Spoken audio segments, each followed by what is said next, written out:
Assalamualaikum everyone, welcome to Vocabgram where you learn English with easy lessons. In this lesson we're going to learn rhyming expressions in English you must know. हमें ये rhyming expression हमारे लिए जानना क्यों जरूरी है? देखिए ये rhyming expression आपको डिफरेंट जगह पर मिलेंगे। अगर आप कोई बुक पढ़ रहे हैं, स्टोरी बुक्स पढ़ रहे हैं, वहां पर आपको ये rhyming expressions इस्तेमाल होते मिलते हैं, ठीक है। आपको पोइम्स में ये इस्तेमाल होते मिलते हैं rhyming expressions जो इंग्लिश में होते हैं। आपको मूवीज में इनका इस्तेमाल मिलता है। कुछ rhyming expressions ऐसे हैं जो नेटिव स्पीकर्स अपनी स्पोकन इंग्लिश में भी इस्तेमाल करते हैं। तो इसलिए इनका जानना इंपॉर्टेंट है। आप कुछ पढ़ रहे हैं या आप जैसे आइल्स के टेस्ट में अपेयर हो रहे हैं, वहां पे आपको लिसनिंग में ये इस्तेमाल हो आपको मिल सकते हैं, वहां पर आपके लिए जानना इन राइमिंग एक्सप्रेशन का इंपॉर्टेंट है, ठीक है। तो ये एग्जाम्स पॉइंट ऑफ व्यू से भी इंपॉर्टेंट है, स्पोकन इंग्लिश के लिए भी इंपॉर्टेंट है। आप कोई मूवी देख रहे हैं, वहां पर कुछ राइमिंग एक्सप्रेशन का इस्तेमाल होता है। आप कोई बुक पढ़ रहे हैं, कोई स्टोरी पढ़ रहे हैं, या आप कोई पोइम पढ़ रहे हैं, तो वहां पर भी इनका इस्तेमाल होता है। तो इसलिए इनको जानना, इनका ये मल्टीपर्पज है, मुख्तलिफ जगहों पर इस्तेमाल होते हैं, तो इसलिए जानना इनका इंपॉर्टेंट है, ठीक है। तो चलें जी शुरू करते हैं। जैसे कि हमारा पहला है पिटर पैटर। पिटर पैटर कहाँ पर यूज होता है? इसका मतलब ये होता है कि it imitates the sound of light rhythmic and rapid raindrops और of small objects falling। देखिए ज्यादातर पीटर पैटर जो है ना, ये मैंने एक पोइम में पढ़ा था इसको, एक स्टोरी में भी पढ़ा था पीटर पैटर को। पीटर पैटर का मतलब ये होता है कि जब ये ज्यादा इस्तेमाल होता है, बारिश के जो कतरों की साउंड होती है ना, जिसको हम उर्दू में टिप टिप बोलते हैं, ठीक है, कि टिप टिप बारिश के कतरे पड़ रहे थे, तो उसका समझ लीजिए कि उसका इंग्लिश में है पीटर पैटर, कि बारिश के कतरों के लिए। लेकिन कोई भी और चीज जो इस तरह से किसी दूसरी सरफेस के ऊपर, कोई लिक्विड हो सकता है, कोई और चीज भी हो सकती है जो गिर रही हो और जो एक रिदमिक जो साउंड है वो प्रोड्यूस कर रही है, वो कुछ भी हो सकता है। तो उस रिदमिक साउंड को जो है वो इमिटेट करने के लिए, उसको डिनोट करने के लिए पीटर पैटर जो है वो इस्तेमाल किया जाता है। ये एक्सप्रेशन, राइमिंग एक्सप्रेशन इस्तेमाल किया, जैसे कि इसका सेंटेंस में आप देख लें कि एज आई ले इन बेड, जैसे मैं अपने बेड के ऊपर लेटा हुआ था, I could hear the pitter patter of rain drops on the window pane creating soothing lullaby. Lullaby क्या कहते हैं? लुलाबाई कहते हैं लोरी को, ठीक है। तो वो कह रहा है कि जैसे मैं अपने बेड के ऊपर लेटा हुआ था या लेटी हुई थी, I could hear the pitter patter of rain drops, मैं सुन सकता था टिप टिप जो थी वो जो रेन ड्रॉप्स होती है, बारिश के कतरों की जो आवाज होती है, उसको सुन सकता था on the window pan.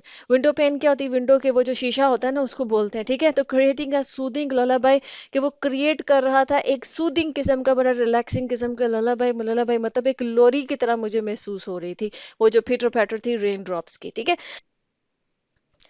Next जो हमारे पास वो है जी हबब। हबब क्या होता है? हबब हम यूज करते हैं जब हमने ये कहना होता है कि जो कोई busy noisy situation with many people talking और मेकिंग नॉइज। देखिए कोई बिजी सिचुएशन है जहां पर बहुत सारे लोग इकट्ठे हैं, और वो बहुत सारे लोग जो जब इकट्ठे हैं वहां पर और वो बातें कर रहे हो, और उस उनकी बातों की वजह से एक नॉइज क्रिएट हो रहा हो, तो उसको हबब कहते हैं। अब ये कहाँ हो सकता है? ये क्लासरूम में हो सकता है। क्लासरूम में जब स्टूडेंट्स, जब टीचर ना हो, तो स्टूडेंट्स जब सारे स्टूडेंट्स से आपस में बातें करने लगते हैं, तो वो एक नॉइज क्रिएट होती है ना क्लासरूम में, तो वो हबब है, ठीक है। इसी तरह जैसे आपके घर में अगर कोई पार्टी है, आपके ड्राइंग रूम में बहुत से लोग इकट्ठे हैं, बहुत से आपके फैमिली मेंबर्स या आपके फ्रेंड्स वगैरह आए हैं मिलने के लिए, अब वो ड्राइंग रूम में बैठे हैं और वो सब बातें कर रहे हैं, तो वो हबब है, ठीक है। वो सिचुएशन भी हबब। कोई पार्टी पे हो सकता है, पार्टी में बहुत से लोग इकट्ठे हैं, वो आपस में एक दूसरे से बात कर रहे हैं, वो हबब है। कोई मीटिंग रूम है, वहां पर कोई जो ना सब लोग आपस में ही एक दूसरे से बातें किए जा रहे हैं और वो एक नॉइज क्रिएट, मतलब कोई भी ऐसी जगह जहां वो बहुत से लोग इकट्ठे हैं और वो सब लोग आपस में एक दूसरे से बातें कर रहे हैं। कोई एक इंसान बात नहीं, ऐसा नहीं है कि कोई एक इंसान बात कर रहा है सब उसको सुन रहे हैं, नहीं, सब आपस में ही एक दूसरे के साथ बातें कर रहे हैं, और उसकी वजह से जो एक नॉइज क्रिएट होता है ना, उस नॉइज को हबब बोलते हैं। तो सेंटेंस क्या होगा? The classroom was in a constant hubbub as students discuss their projects. कि क्लासरूम क्या था? वो एक कॉन्स्टेंट हबब था, मतलब वो एक शोर वाला एक नॉइज था कि सारे स्टूडेंट्स जो आपस में बातें कर रहे हैं और अपने प्रोजेक्ट्स को डिस्कस कर रहे हैं। समटाइम्स क्या होता है? अपनी मार्कशीट्स को डिस्कस कर रहे होते हैं, समटाइम्स क्या होता है? अपने होमवर्क्स को डिस्कस कर रहे होते हैं, कुछ भी डिस्कस कर रहे हैं या वैसे ही इधर उधर की बातें कर रहे हैं, तो देयर वाज अ हबब, ठीक है। वो जो एक नॉइज सी क्रिएट होती है। अच्छा जी, नेक्स्ट हमारे पास वो है जी रिफ्रैफ। रिफ्रैफ जो है ये मैंने मूवी में भी सुना है, नेटिव स्पीकर्स भी इसको यूज करते हैं, इस्तेमाल करते हैं इस एक्सप्रेशन को बहुत ज्यादा। और इसका मतलब ये होता है डिसरिप्यूटेबल और अनडिजायरेबल पीपल। ऐसे लोग जिनकी जिनको हम अच्छा नहीं समझते। अब हमारे माशरे में किन लोगों को रिफरेफ समझा जाता है?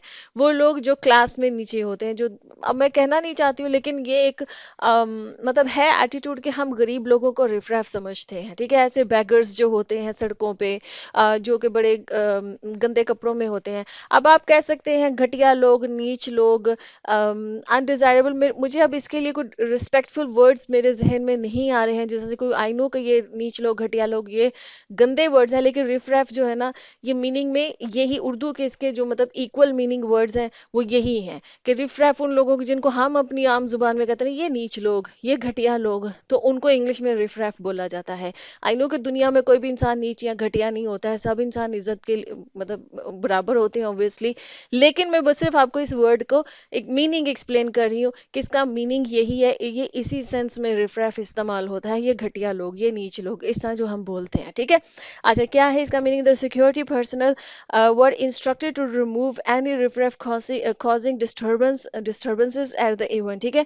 अब वो कह रहे हैं कि जो सिक्योरिटी पर्सनल जो था या सिक्योरिटी गार्ड जो था, जो भी इसी इवेंट के ऊपर था, उसको कहा गया कि भाई तुम किसी रिफरेफ को अंदर मत आने देना, किसी घटिया, ये जो बाहर ऐसे लोग फिर रहे होते हैं, इनको किसी को अंदर मत आने देना, जैसे शादियों पे कहा जाता है, या जैसे कोई भी पार्टी हो रही है, कोई फंक्शन हो रहा है, तो वहां पर जनाब जी बड़े मोतबर लोग आए हुए हैं, जो जाहिर बात है हम जिन लोगों को मोतबर, तो अगर कोई बेचारे गरीब लोग अंदर एंटर होने की कोशिश करें तो कहा जाता है कि भी इन रिफरेफ को कीप दिस रिफरेफ आउट, ठीक है? कि इन रिफरेफ्स को जो है ना वो बाहर रखो, इनको अंदर मत आने देना, ठीक है? तो कीप दिस रिफरेफ्स आउट, ठीक है? अच्छा जी, नेक्स्ट हमारे पास वो है जी मम्बो जम्बो। मम्बो जम्बो का क्या मतलब है? मम्बो जम्बो हम कोई भी ऐसी लैंग्वेज, कोई भी ऐसा जी, अच्छा ये लैंग्वेज के लिए भी इस्तेमाल होता है, रिचुअल के लिए भी इस्तेमाल होता है। अब लैंग्वेज में कहा होता है ऐसी लैंग्वेज जिसका मीनिंगलेस है, ऐसी कोई बात जिसका कोई मतलब ही नहीं है, मीनिंगलेस, एवी खाम खा की, वो भी मम्बो जम्बो है, ठीक है? और नॉनसेंस बात हो गई। या ऐसी कोई लैंग्वेज जो कंफ्यूजिंग है, जो आपको समझ नहीं है। अब आपके सामने चाइनीज लिखी हुई होगी ना, तो वो आपके लिए मम्बो जम्बो है, क्योंकि हमें हम में से किसी को चाइनीज नहीं आता, मतलब हो सकता है हम में से किसी कोई सुन रहा हो और उसको आती हो, पॉसिबल है, लेकिन मतलब मेजोरिटी में हम में से किसी को नहीं आती। हमारे सामने कोई ऐसी लैंग्वेज में कोई चीज लिखी हुई है ना, जो हम नहीं पढ़ सकते उसको, हमें वो लैंग्वेज नहीं आती, हमें वो समझ में नहीं आती, वो हमारे लिए मम्बो जम्बो है।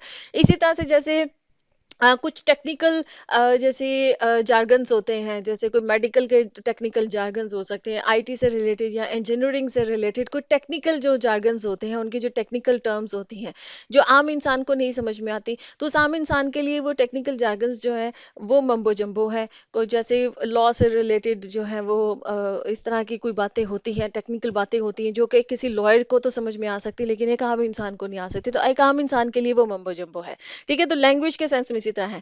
इसी तरह से रिचुअल, रस्म और रिवाज जो होते हैं, जिनको हम कहते हैं कि ये फजूल में क्रिएट किए हुए हैं, ठीक है? इनका कोई फायदा नहीं है, कोई नहीं, ये नहीं मैं कह रही कि रस्म और रिवाज गलत होते हैं, जाहिर बात है हर मजहब के अपने होते हैं, लेकिन कुछ ऐसे होते हैं कि जिनको हम अक्सर हम उनके खिलाफ डिबेट करते हैं, तो उनको भी हम रंबो जम्बो बोल सकते हैं कि भाई ये क्या रस्म और रिवाज है, ये तो फजूल है, ये तो गलत है, ठीक है? मतलब कि जिनकी कोई सिग्निफिकेंस नहीं है, जिनकी कोई इंपॉर्टेंस नहीं है, ठीक है? उनको आप जम्बो जम्बो बोलते हैं। तो ये लैंग्वेज के लिए भी इस्तेमाल होता है, रिचुअल्स के लिए इस्तेमाल होता है। तो क्या इसका सेंटेंस है? The instructions in the manual were filled with technical mumbo jumbo. अब मैनुअल्स आते हैं ना, जैसे हम कोई कोई भी वो इक्विपमेंट लेकर आए, उसके साथ उसका एक मैनुअल मिलता है कि इसको आपने इस्तेमाल कैसे करना। अब उसके ऊपर जो इंस्ट्रक्शंस थे वो इतने टेक्निकल थे, इतनी टेक्निकल लैंग्वेज में लिखे हुए थे कि वो आपको समझ ही नहीं आ रहे थे, आप कंफ्यूज हो रहे थे, तो वो मम्बो जम्बो थे, ठीक है? वर फील्ड विद टेक्निकल मम्बो जम्बो, मतलब कि टेक्निकल मुश्किल किस्म की बातों से वो भरे हुए थे, ठीक है?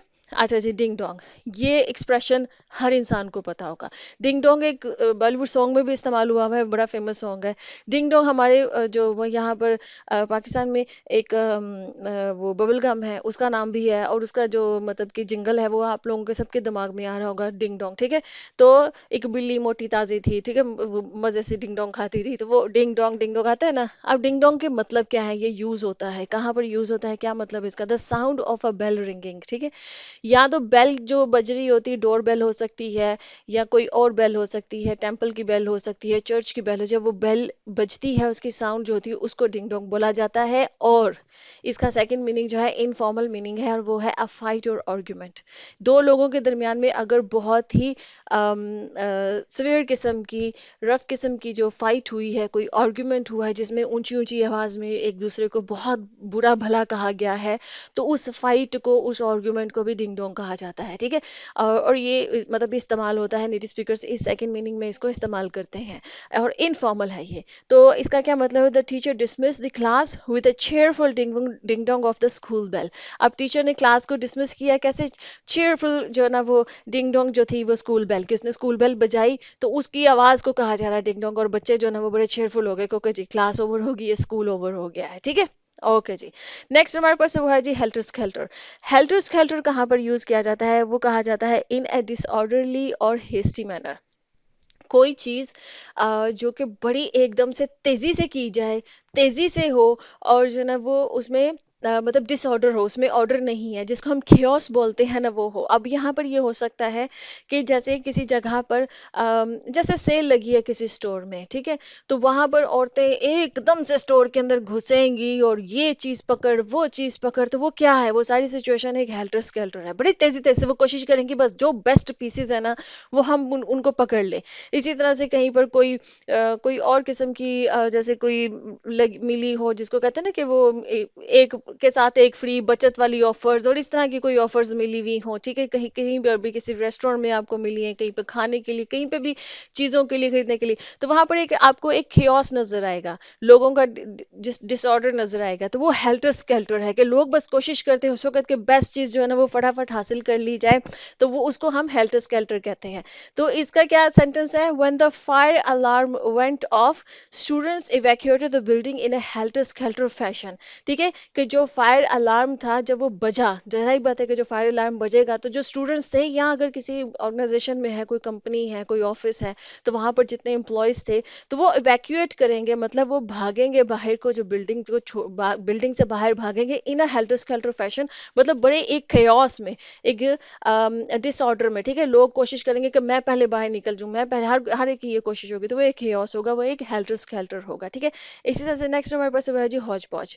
हौज पौच का क्या मतलब है, अ कंफ्यूज्ड मिक्सचर ऑफ थिंग्स। जहां पर ढेर सारी चीजों का ढेर लगा हुआ है ना, कोई भी चीजों का, किसी भी चीज का ढेर लगा हुआ है, उसको हौज पौच कहेंगे। ठीक है। जहां पर, और वो कंफ्यूज है, मतलब वो ऑर्डर में नहीं है, वो एक जगह पर ढेर लगा हुआ है, बहुत सारी चीजें इकट्ठी करके रखी हुई हैं, तो वो जो ढेर है ना उसको आप हौज पौच कहेंगे। जैसे कि the garage was a hodgepodge of tools, old furniture and supporting equipment. जो गराज था उसमें मतलब वो हौज पौच था, मतलब उसमें ढेर लगा हुआ था टूल्स का, मुख्तलिफ किस्म के जो टूल्स होते हैं घर में, जैसे गाड़ी के टूल्स हो गए, घर के गार्डनिंग से रिलेटेड टूल्स हो गए, जो भी थे, तो मुख्तलिफ किस्म के टूल्स थे। पुराना फर्नीचर पड़ा हुआ था, सपोर्टिंग जो ना स्पोर्ट्स से रिलेटेड जो इक्विपमेंट होता है, जैसे बैट हो सकते हैं, ग्लव्स हो सकते हैं, हेलमेट हो सकता है, बॉल्स हो सकते हैं, कोई भी इस तरह से स्पोर्ट्स से रिलेटेड जो इक्विपमेंट होता है, मतलब चीजों का जो गराज में जो था ना वो एक हौज पौच था, मतलब एक ढेर लगा हुआ था। अच्छा। नेक्स्ट हमारे पास है वह है जी लिकटी स्प्लिट। लिकटी स्प्लिट हम तब यूज करते हैं जब हमने कहना होता है तेजी से, quickly, as fast as possible, मतलब कि बस मिनटों में चुटकी बजाते हैं, मतलब तेजी से कोई चीज हो गई है ना तो वो लिकटी स्प्लिट हुई है। ठीक है। जैसे कि इसका सेंटेंस है, द डिलीवरी अराइव्ड लिकटी स्प्लिट, कि मतलब डिलीवरी जो थी ना, आपने कोई ऑर्डर की चीज और वो फौरन आपके पास पहुंच गई। ठीक है, तो आपने कहा कि वो अराइव हुई, मतलब वो पहुंची लिकटी स्प्लिट, वो तेजी से, just in time for the party, वो द पार्टी के लिए, मतलब पूरे वक्त पे जो है ना जो हमने डिलीवरी ऑर्डर की थी चीज वो पहुंच गई। जैसे आप किसी को कह सकते, किसी से आपने अपने पैसे वापस मांगे और उसने फौरन आपको पैसे वापस कर दिए, तो आप कहेंगे ही रिटर्न बाय मनी लिकटी स्प्लिट, मतलब उसने मेरे जो पैसे थे वो फौरन से वापस कर दिए, किसी किस्म का कोई डिले नहीं हुआ। ठीक है। ओके जी फ्रेंड्स, यहाँ पर लेसन खत्म होता है। आई होप कि आपको ये एक्सप्रेशंस जो है वो इंटरेस्टिंग लगे हैं या आपको काम आएंगे, इनको सीखिए। And I see you next session. अल्लाह हाफिज।